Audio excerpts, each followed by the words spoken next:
BRS పార్టీలో చేరిన station Ghanpur నియోజకవర్గానికి చెందిన పలువురు కాంగ్రెస్ నాయకులు తప్పకుండా స్టేషన్ గన్పూర్ నియోజకవర్గానికి గతంలో చక్కగా ప్రాతినిధ్యం వహించడమే కాకుండా ఆనాడు అధికార పార్టీని వదిలిపెట్టి కేసీఆర్ గారి బాటన ఉద్యమించి తర్వాత ఉప ముఖ్యమంత్రిగా కూడా పనిచేసి అందరికీ ఆప్తులైన పెద్దలు స్టేషన్ గన్పూర్ నియోజకవర్గ బాధ్యులు అన్న డాక్టర్ తాటికొండ రాజయ్య గారికి, గౌరవనీయులు పెద్దలందరికీ ఆప్తులు సుపరిచితులు మాజీ మంత్రివర్యులు అన్నగారు డాక్టర్ లక్ష్మారెడ్డి గారు, గౌరవనీయులు మాజీ మంత్రివర్యులు పెద్దలు మొహమ్మద్ మహమూద్ అలీ గారు, ఇప్పటిదాకా మీ ముందు మిమ్మల్ని అందరిలో కూడా స్ఫూర్తి నింపే విధంగా ప్రసంగించిన మీ జిల్లా వాస్తవ్యులు శాసన మండలిలో ప్రతిపక్ష నాయకులు పెద్దలు మసూనాచారి గారు, శాసన మండలి మాజీ సభ్యులు పెద్దలు విజి గౌడ్ గారు,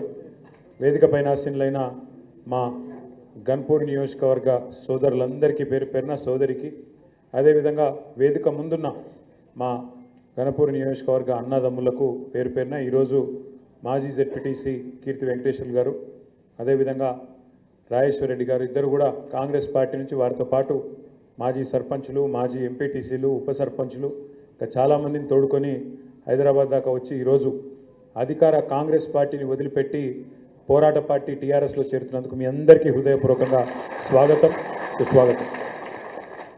ఇది ఒక రకంగా రాష్ట్రంలో వీస్తున్న గాలికి సంకేతంగా నేను భావిస్తా ఉన్నాను.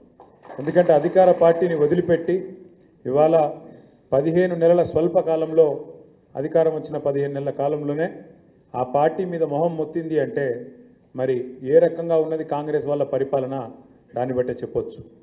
ఇవాళ గన్పూర్లోనే కాదు, మీరు నేను చెప్తే ఆశ్చర్యపోతారు, కొడంగల్ నియోజకవర్గం ఏదైతే రేవంత్ రెడ్డి గారి నియోజకవర్గం ఉందో అక్కడ కూడా మొన్న మన నాయకుడు మాజీ ఎమ్మెల్యే పట్నం నరేందర్ రెడ్డి గారి నాయకత్వంలో కాంగ్రెస్ పార్టీని వదిలిపెట్టి అక్కడ కూడా టీఆర్ఎస్ పార్టీలో చేరుతూ ఉన్నారు అంటే రాష్ట్రంలో ఏ రకంగా పరిస్థితులు ఉన్నాయో మనం అర్థం చేసుకోవచ్చు. కేవలం 14-15 నెలల కాలంలో ఇవాళ కాంగ్రెస్ పార్టీ అంటే ప్రజలకు ఎందుకు ఇంత కోపం వస్తున్నది మనందరికీ కూడా తెలుసు.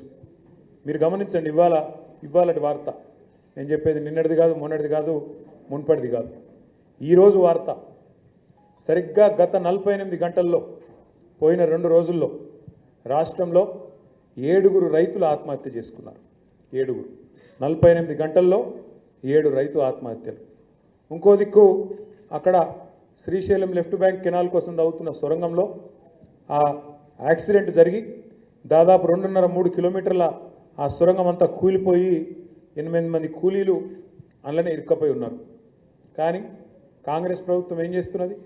ఇక్కడ 7 రైతులు చచ్చిపోతారు, ఆత్మహత్య చేసుకుంటారు, అక్కడ 8 మంది కూలీలు అలా ఇరుక్కపోయి ఉంటారు.